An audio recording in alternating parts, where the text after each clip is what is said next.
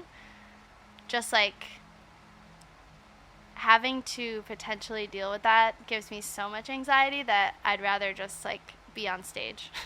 Oh, yeah. You know what I mean? Yeah, yeah.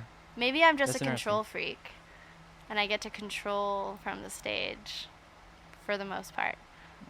So, yeah. yeah. I don't know. Yeah, like your role is very clear on the stage. Right. You know exactly what to do. Right. And Right. whether I'm the front person or a backing person, exactly. Like I know what I'm supposed to do and I have a job that I can do very well. But actually being on the floor, I don't know, saying this out loud, it feels weird because it's not like I'm bad at socializing. I just like fear it on some level. Yeah. I definitely don't think you're alone there. I feel like it's funny as you were saying it though. Like sometimes I feel like I have the opposite thing where I will leave a conversation and I'll be like, that's not how I feel at all. I didn't say Totally. any of the stuff that I actually feel like. They probably think, I'm this other person. Right. Yeah, and it's like maybe that's fine, but also when you're trying to represent yourself in that really short interaction, it's just like, Yeah. I don't know. Having a lot of surface level interactions is scary for some reason. You know? And then you have a 9-hour drive to think about it until the Exactly, next. and be like, did they walk away thinking about the thing that I said, or are they thinking about their own thing that they said? And Yeah. And they're like watching Netflix and eating Cheerios. exactly, Like they're and not thinking about it at all. Yeah. I know. It's so No, I get it though. Yeah, I'm sure. So many people feel like that, and then and everybody who thinks like that thinks like, everybody else is fine, but I'm just, Right. like Totally. that's how I feel. So Totally. interesting. You probably deal with that all the time though. Like this is kind of cool because I'd rather talk to one person for 50 minutes than talk to 50 people. Totally same. And so it's like you probably meet and greet all the time being on tour. Yeah, it's and that also can be the coolest part of tour because sometimes you get to really connect with a person at a show who you never would have met otherwise, and that can be really special, and I've met a lot of really special friends that way. But yeah, I don't want to sound like I don't like talking to people at shows because I do. It's just scary. It's just the option or like the potential of that weird interaction just makes you feel off. Yeah, and Yeah. can throw off a whole night and a Yeah. performance where you're. That's it's true. very fragile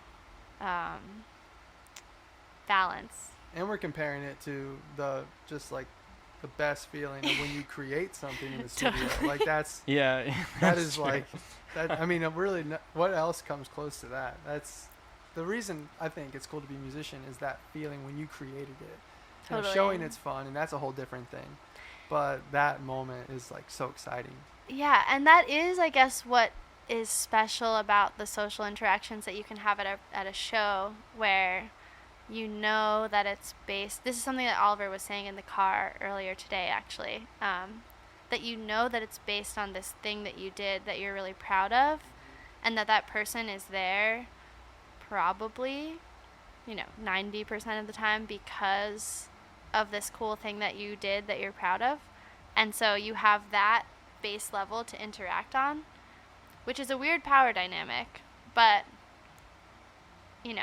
at least you can go into it assuming that that person has probably something nice to say to you. Though I've had some weird interactions at shows which have not been so nice, which maybe is part of the fear. I like that I'm really breaking this down with you guys. Yeah. That's great. I don't know how much longer we have you, but just a quick talk just about the gear Ooh. you guys use. Like, what do you get stoked about? What's your favorite go-tos? Okay, so as of recently, both the bassist Frank and I got Zvex pedals, which have been really cool. I've always been sort of anti-tone, not in that I'm like against having a good tone. I just never tried to deal with it before. And then just having this pedal has like changed my whole vibe, and it's so Now you're down the rabbit hole. cool. I know. Now I'm like, okay, I can't become a gearhead. I know what that's like, and it's scary. But yeah. What's your favorite Zvex pedals, really quick? Well, okay, so I don't know that much about Zvex pedals, but the one that I have is the 59 Sound. Yeah. And the one that the bassist and I share is the Basstortion. Okay. My friend, who's a really big gearhead, was texting me as soon as he saw me post about the session, where he was like, "You better have gotten an FF Fuzz Factory," and he was like, "Get the Super Seek tremolo and the Super Seek ringtone or something," and yeah, so I guess I have to find out what those are. Yeah. But Yeah, the Fuzz Factory is like. Is that like the classic? I mean, it just feels like, as far as fuzz pedal go, I don't think I've heard anything that I like better than that. Whoa. There's different, but That's a big. Yeah. There are yeah, a coming lot of from pedals me. in No, there. I'm just kidding. No, but yeah, Ooh. just personally, yeah, like I don't know, like you can get buzzier or different, but like I don't know, it's You can pretty get so cool. much. Yeah. You can like pretty much Yeah, dial it's so in nuanced, whatever yeah. you want. Whoa. You can make it sound like a tube screamer, a big muff, or the really zippy stuff, kind of like Hell a Jack yeah. Whitey sound. But it's like it's super versatile, and so I like it a lot. I have like the Toxic Fuzz Factory. Sick. So it's a fuzz factory, but then it's got like this shit, like this toggle where it's like you can go 2 and 3, and that just makes it like beefier and like lower, more low end, and you get a lot of Oh, octave look what you stuff. did. But oh yeah. Get them yeah. started. So Listen, I'm down, because the thing is, I'm the one who needs to be like educated about gear, because I'm just like, I have an amp and I like it because it has reverb, but That's yeah. cool though. That like I feel like that's probably like I don't know, maybe the best way to come about like songwriting is like the actual song, and then dive into like, because you can nuance everything to death probably. But I For mean like sure. I enjoy it. Like you, I'm sure starting like you're enjoying it, I but am it's really newly just enjoying having it. the strong melodies and all that other stuff that's really actually super important Thank first. you. That's cool.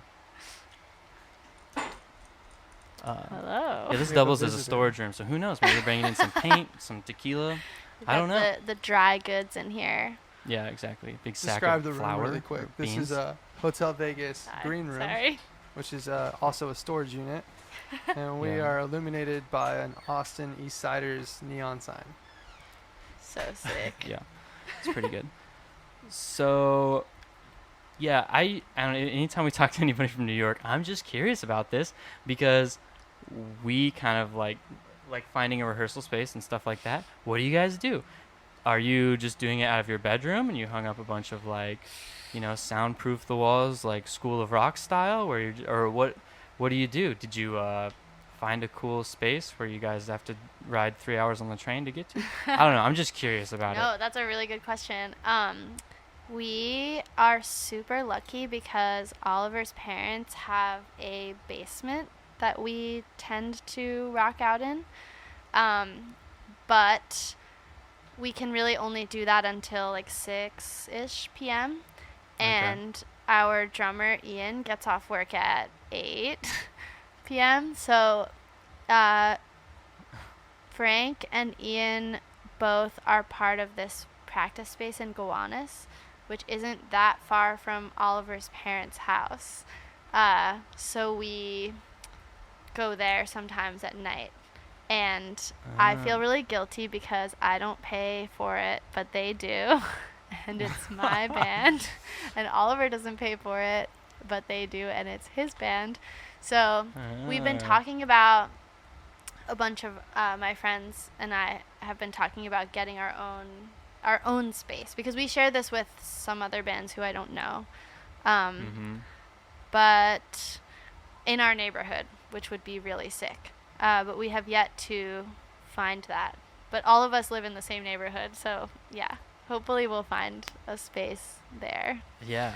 Yeah. I would imagine that it's survival of the fittest out there trying to figure out a rehearsal space, because there's got to be just a shitload of bands, and like this, like the living space is obviously limited, and like, yeah. Yeah, I mean, when I was in high school, I was like dating someone in a band, and they rehearsed in the basement of a barber shop on the Lower East Side, and it was like mind-blowing to me, because I was like, how did you find this I didn't actually ask. I should have asked. It would have been an interesting question, but I was too like weird at the time.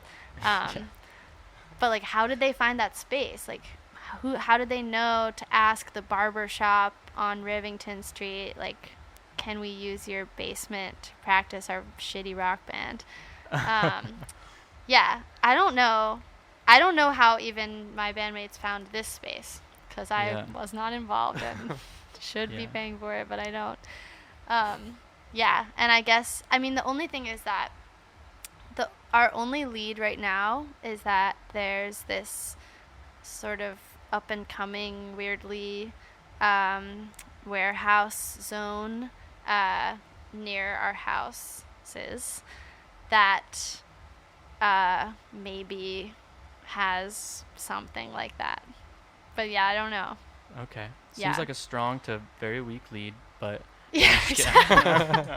There's like a little bit of potential there, maybe. There's construction over there, so maybe. Yeah, well, like the Nets practice there, so I figure like maybe we can practice.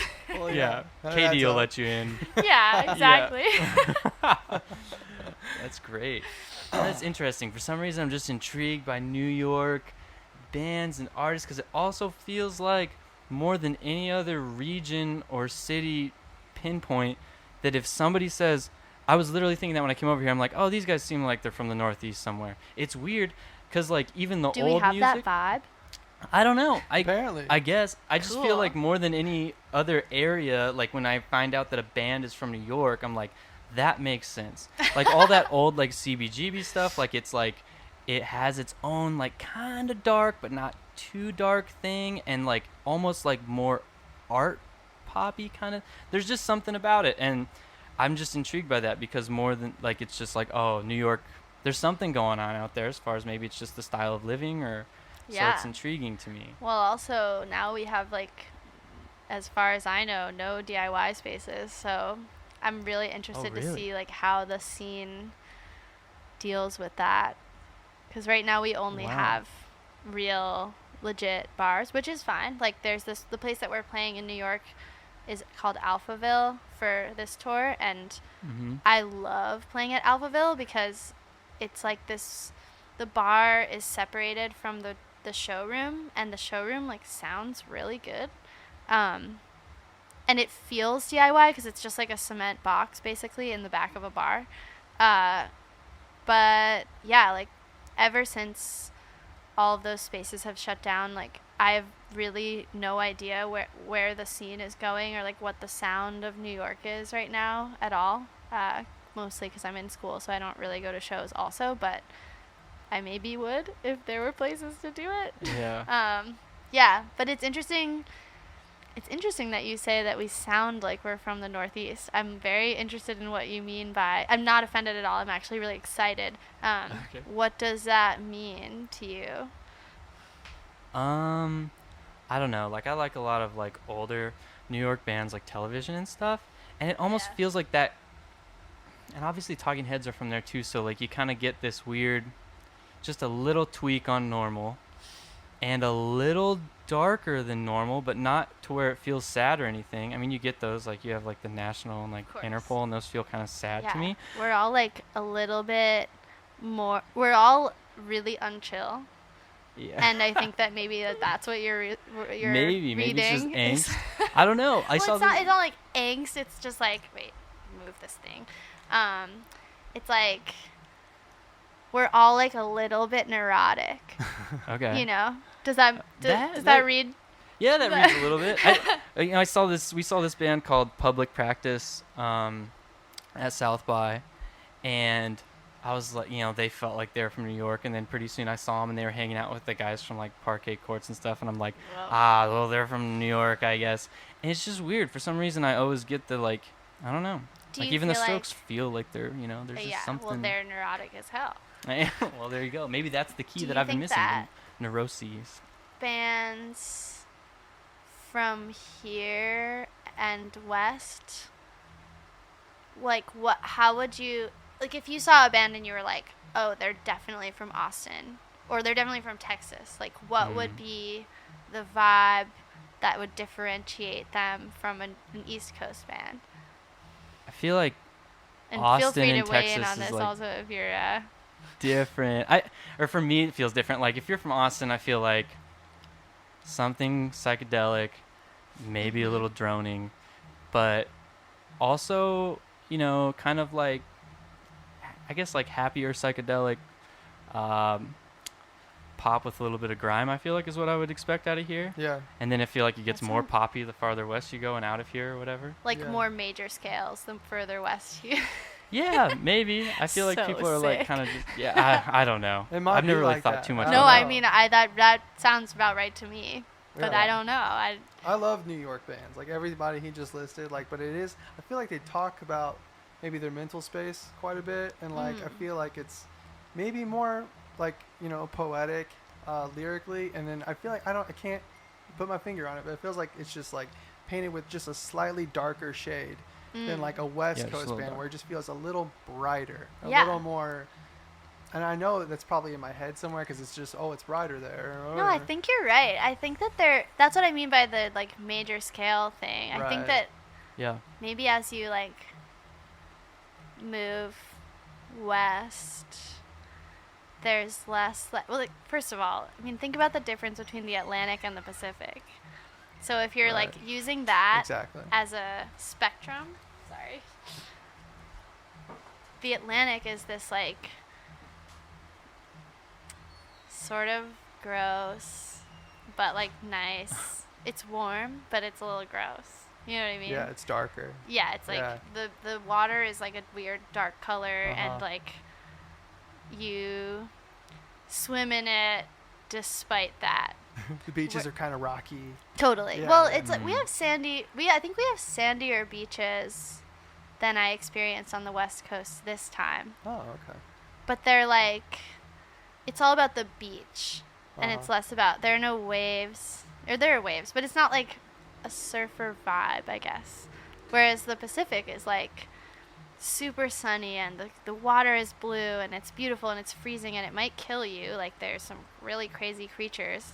And also like, I don't know, your option when you go across the Atlantic, you go to England, but when you go across the Pacific, you go to like Japan, right?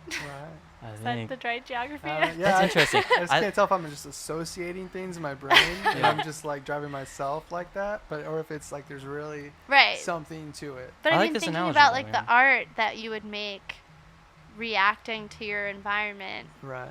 The East Coast is like really, is that you or is that me? I'm nervous if that's me. The East Coast is like, no, it's chill. A little more grody. Yeah. And therefore there's more grit to work through in your art. And I'm not saying that West Coast art, or that like as you move west from the East Coast it would be like less dark, but maybe less neurotic. But you know what, I don't know, making these broad sweeping general, once I'm saying them out loud I feel a little bit I'm stripping the West Coast of their ability to be neurotic. Yeah. Well, I don't know about that.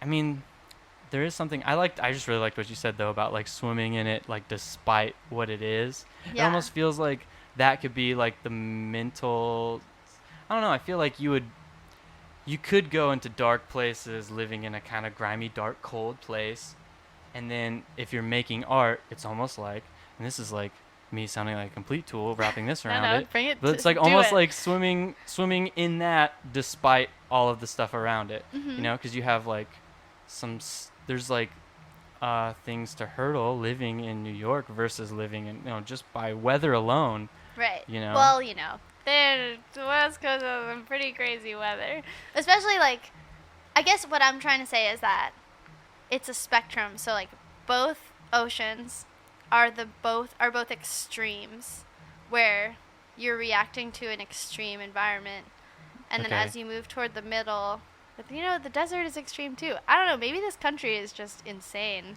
and insane to be an artist in. Yeah. In general. And we come back to ground zero. We have no idea. No. But yeah, even culturally, just like the little time I've spent, and I don't want to spend too much time on this, but like I just see people wearing more bright colors on the West Coast. It's like true. I guess major scales and bright colors. It feels better to wear bright colors on the West Coast. It It's does. true. Yeah, and then when I was on the east side or the East Coast, it was. I mean, I just saw so many people wearing black. And, like, sweaters. Because and it just, feels like, so hot to do that. You feel like svelte, and like you could be like on the corner with your knee up against the wall, like being a mod or whatever. And then on the West Coast, you want to be like in a bucket hat, which is why we sold more bucket hats on the West Coast than we have on the East Coast. It was an interesting social experiment. Yeah. That's Merch cool. sales by region. Yes. That's interesting too. Yeah, I'm interested to see how Austin reacts to our bucket hats if people come to the show, which is yet to be seen. We'll see. We'll I don't see. know. So Bucket back hat to demographics. when you were in high school, you had a boyfriend that was in a band, but you were not yet No, doing not musician. yet. When did you start doing musician? I started becoming a musician right after I broke up with him. Haha. How poetic. Yes, it was so sick. And I was in a really bad band that will not be named. But it was cool because I was the lead singer, and that's all I did. So I was just like jumping around and screaming and whatever else I was doing, and I don't even know what I was talking about, but in my songs. But it was my first time like figuring out putting feelings into words that, I don't know. What's cool about poetry, and I'll bring it back to this, I promise. But what's cool about poetry is that like you can define your own parameters for your reality, or the reality that you want to present. And so growing as a songwriter is like figuring out how much of your actual reality you want to inject into what you're trying to convey, or if you want it to be like completely floral and cryptic and just like a bunch of one-liners that sound really good together. So that first band was like me figuring out how straightforward it was comfortable to be, and then shifting all the way to the other side of the spectrum, how cryptic it was comfortable to be, and then figuring out how to find the center that is like both beautiful and also true to my reality. Does that make sense? Yeah. Cool. Yeah. That's Cool. great. Was it weird going from being in show choir to jumping around and screaming? Yeah, I was always thinking about how the person who conducted the choir that I was in was like, if he ever saw my band, would be like so disappointed in me. Now I think he would be like more into it. But yeah, for sure my first band, he would have been like, your form is totally wrong. your vowels are so fucked up. I've taught you nothing. Yeah, like, oh, how dare you take my technique and scream. Yeah. Okay, well, I'm sure we're like probably cutting it close on time and everything, but I have like 2 more questions. Go for it. The first question is it the same stuff that's like driving you to continue to create songs all the time? Is it something? Just curious on what drives you to keep creating more songs, and also I'm just curious about where the name came from, Gabby's World. Okay. Where you decided to Okay. Great If it question, was maybe Shelby. you were up for, it was either a band or like a Nickelodeon special, and this band, this name works for everything. That was Shelby's drive to create songs. Hell yeah. Nickelodeon special. Well, Anyways. yeah. I love it though. I love it. I Nickelodeon use it. is the drive for many things in my childhood for sure. Okay, so the first question. There are a lot of things. Okay, so I would say as a blanket statement, the thing that drives me the most is crushes. Okay. To me, like the most inspiring thing is trying to figure out, and they don't have to be like always romantic crushes, but just to me, a crush is just like, ooh, this person, I find this person really inspiring, and I want to be a part of their life, like, and I want them to be a part of my life. Like, how do I become their friend? Basically, is what I'm trying to say. Though sometimes it's like hot, whatever. It's more hot than just friends. Right.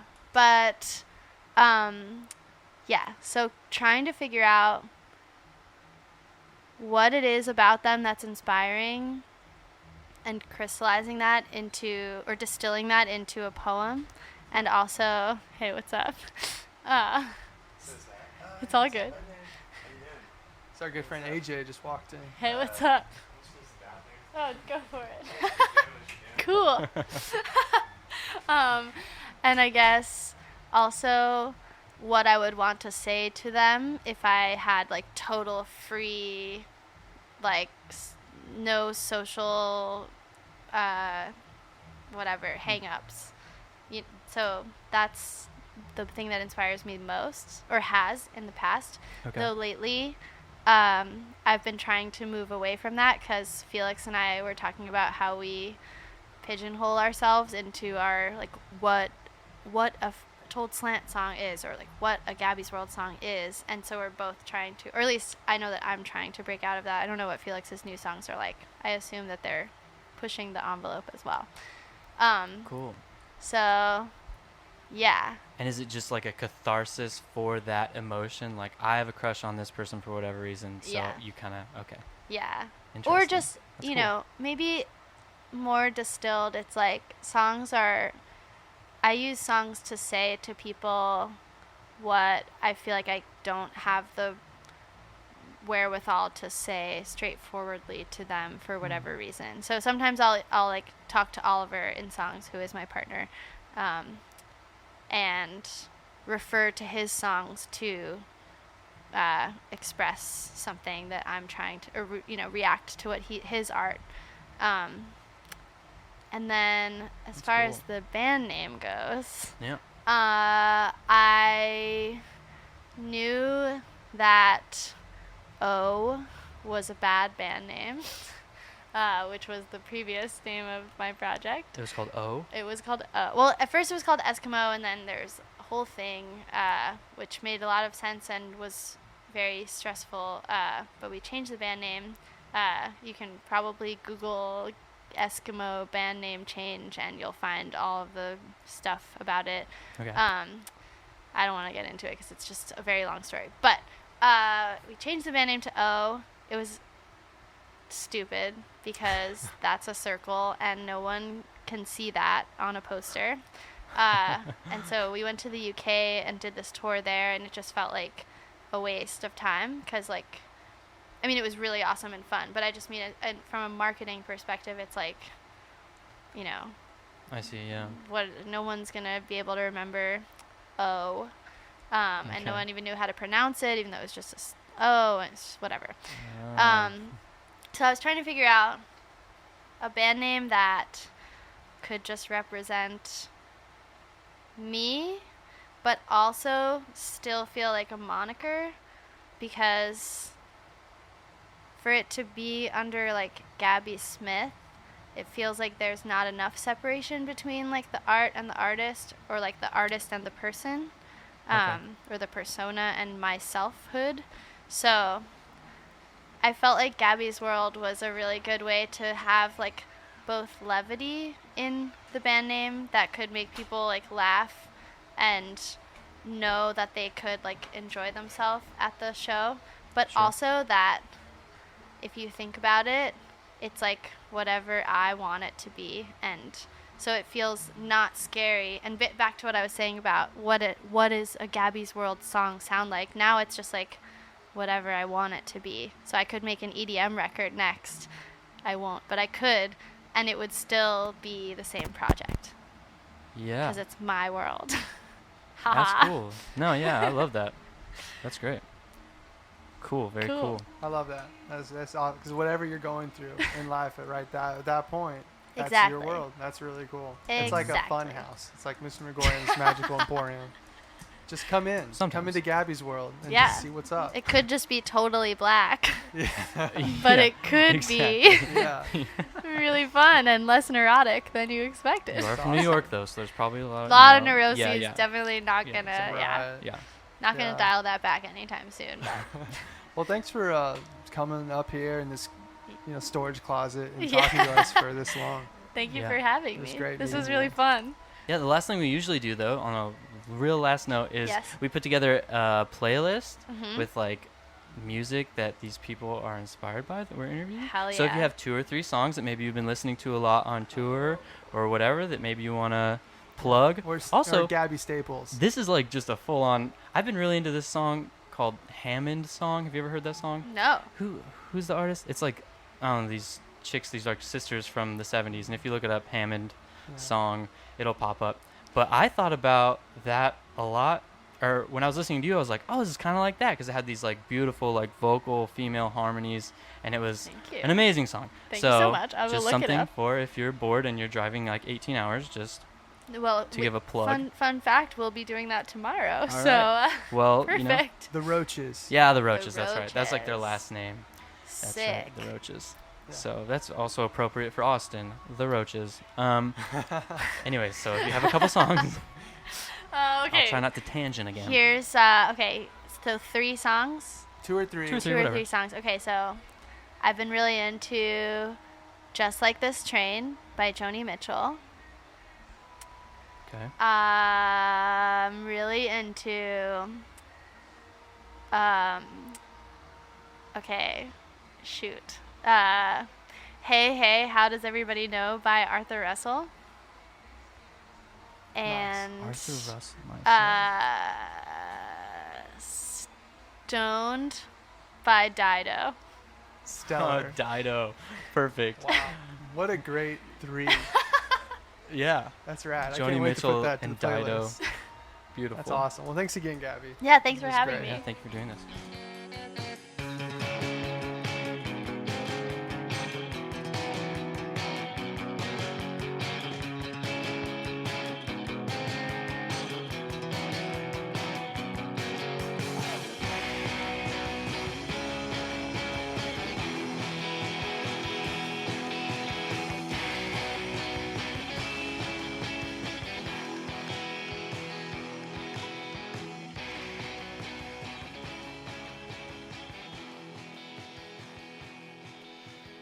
It was fun learning about her process. Apparently, she's strictly inspired by subway rats. So, she talks about that.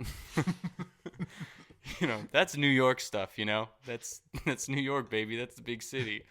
Where's this inspiration come from?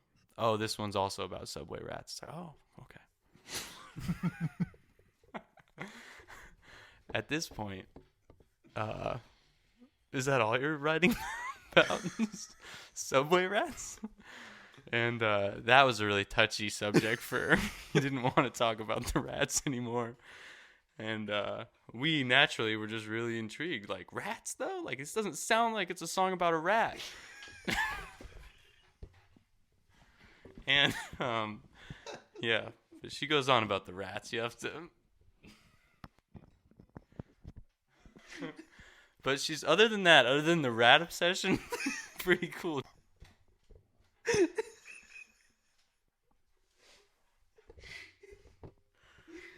Okay. There's no way this intro ends up on the cutting room floor. No way. So, yeah. You know who doesn't have rats, though? Monkey Nest Coffee.